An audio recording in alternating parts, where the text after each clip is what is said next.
What's going on, everybody? As you can see, I got my blue Smackdown shirt on. The reason why it's late too is because I had to finish Echo because I wanted to record this in Echo because Echo, my review for Echo will be after this. But enough of that. They did do a recap last week of what happened at the end with Roman Reigns attacking everybody, and Roman taunting Nick Aldis, and Nick Aldis revealing to Paul Heyman that because of his actions it would be a fatal 4-way. And then they showed like the video that was uploaded to WWE.com or WWE YouTube channel, and where Roman Reigns found out afterwards that he would be in a fatal 4-way when they was in gorilla position from Paul Heyman, which I thought that was a nice touch. By the way, I thought that was a nice touch. But they kick off with what would have been the first match of the night. It looked like it was supposed to be Grayson Waller versus Cameron Grimes, but in all actuality, it was really just a bloodline promo because Solo and Jimmy would come out and attack Cameron Grimes and basically injure him, and I guess according to Grayson Waller later on in the night, he won by forfeit, but it really wasn't forfeit because the match never started. But they attacked Cameron Grimes, they attacked some of the security and stuff, and Nick Aldis came out, and Paul Heyman basically cut a promo saying that he wasn't the bad guy. Neither Jimmy or Solo was the bad guy. He said the bad guy was a James Bond wannabe Nick Aldis. Or he said James Bond wannabe or James Bond villain wannabe, something like that. And basically kept saying that this was all Nick Aldis' fault because he put Roman Reigns in a fatal 4-way match where Roman Reigns is virtually guaranteed to lose the championship. Now, I think this is the first time ever, too, that Roman Reigns has been in a fatal 4-way match since he became champion. Those 3 years ago. But Nick Aldis would tell Paul Heyman that the fatal 4-way is a done deal. There's no changing it. And that the Bloodline won't be able to ruin the main event of tonight because this is like the second time in many weeks that the Bloodline has tried to ruin something. Or has ruined something because they ruined the main event of New Year's Resolution, and they ruined the first match of the night. So he said to counteract that, they won't be ruining anything because they will be in the main event of tonight. It will be the Bloodline versus Randy Orton, AJ Styles, and LA Knight. But Paul Heyman, he specifically said Nick Aldis specifically said Roman Reigns of the Bloodline. But then Paul Heyman will inform Nick that Roman Reigns is not there. And Nick goes, oh, right. He said, you got to the end of the night, to the start of the main event, to find you a third opponent, or it will be a 2-on-3 handicap match. So pretty much for the rest of the night, Paul Heyman is like interviewing multiple people instead of just like going in between the next stuff. I'll just tell you all right here that he interviews multiple people. He interviews Carlito, Bobby Lashley, Carlito. You'll know when he interviewed Carlito because Carlito is coming up. Why he's there is coming up next. But yeah, Carlito, Bobby Lashley, even the Pretty Deadly got involved. But yeah, he was going out the night and couldn't find nobody. The next match is Angel Garza and Humberto Carrillo versus the LWO Joaquin and Cruz. And it was a good match, a good lucha libre style match. The crowd wasn't really too much into it, but it was like they got into it just from the high flying and maneuvers and stuff. Carlito would get involved when his music would hit, and Santos, they think he was coming down from the ramp. Santos was like, come on, let's do this. But Carlito would end up attacking Santos from behind coming out the crowd, and they were brought into the crowd.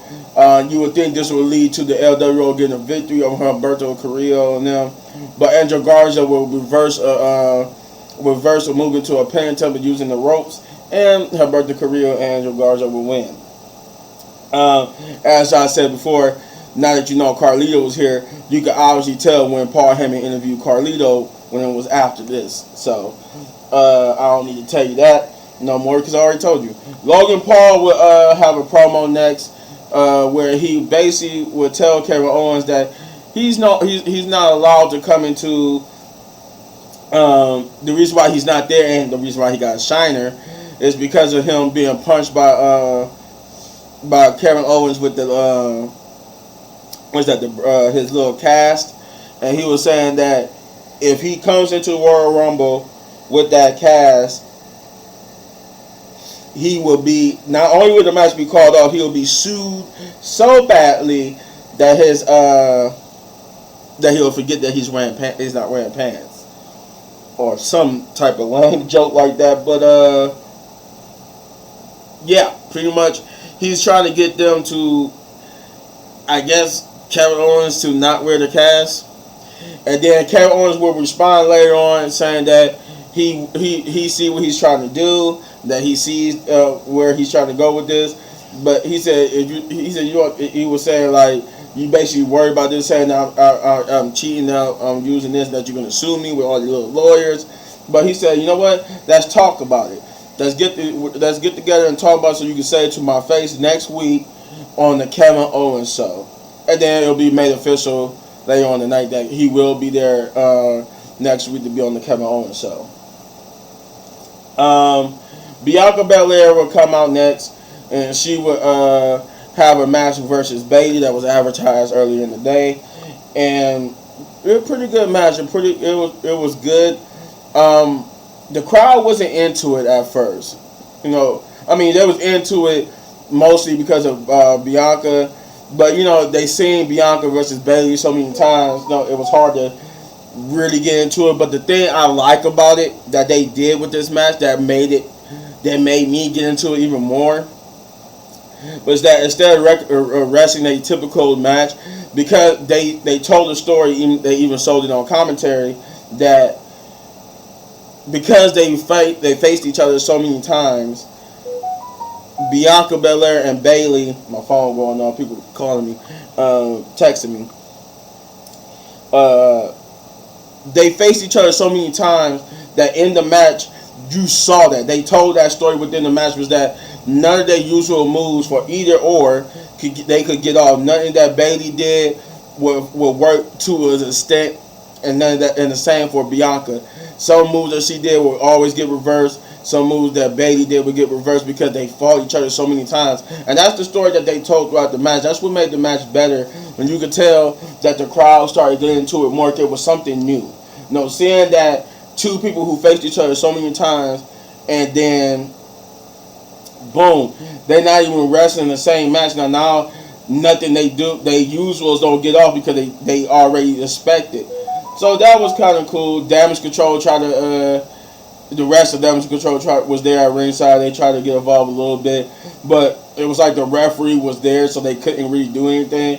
And Bianca would beat Bayley with a KOD and basically become the winner. And then Bayley would confront Damage Control about their lack of help, but Dakota would tell her that it was nothing they really could do because the referee was right there and he was watching them.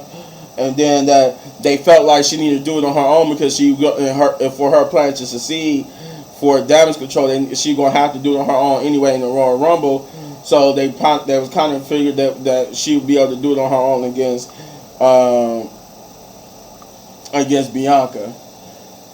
We will get Bobby Lashley coming out next, wanting to confront Karrion Kross and Authors of Pain. They're telling them that they was cowardly for what they did last week, and that they're the type who will come out and confront somebody face to face if they got something and they got a problem with someone. And they called out Karrion Kross and AOP with Ellering coming out pointing to the screen. And I think everything went dark, and then he pointed to the screen, And then it was a video package from Karrion Kross, basically telling Bobby Lashley and them that they are here to usher in a new era, and that Bobby Lashley got the unfortunate and lucky position of being at the top of that list, and that they're calling themselves, they stable name is now the Final Testament. After this is obviously where Paul Heyman and Bobby Lashley interact. But then we would get Carmelo Hayes. I forgot about that. This is when Austin Theory earlier in the night. I forgot to mention that when Austin Theory said, I mean not Austin Theory, but what's his name? Grayson Waller was trying to say that he won by forfeit after what they did, after what the Bloodline did to Cameron Grimes.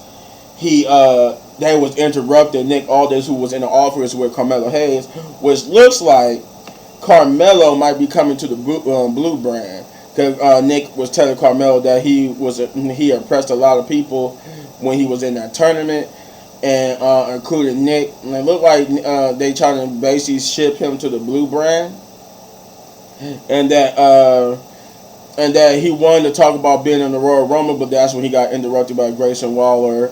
I mean, I keep saying Grayson Waller and Austin Theory, and and they was talking smack, and he wanted to have a match with Grayson, because Grayson was the one doing all the smack talk, but he said, he just had a match. He just wrestled. He didn't, and then he warmed up, warmed down, but he said Austin Theory would take care of him, and thus that's how we got to this match.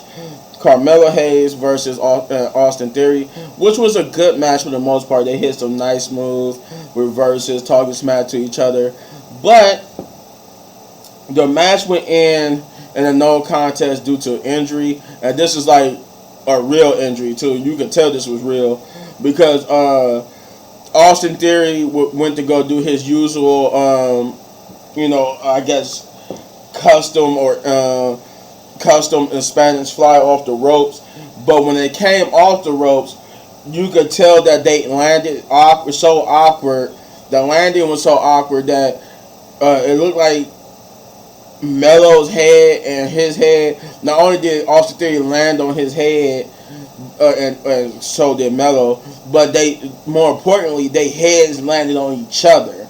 That's what caused the injury, because when they hit the mat, both their heads, like, basically, as they hit the mat, went like that. Their heads collided as they hit the mat, and you could tell that's what happened, because they was both knocked through the loop. And more so Austin Theory than Carmelo Hayes, because for the most part, Carmelo looked like he was trying to, before it took effect to him, it looked like he was trying to turn over the check on Austin Theory, because he realized what happened. But then, he started getting all loopy and stuff too.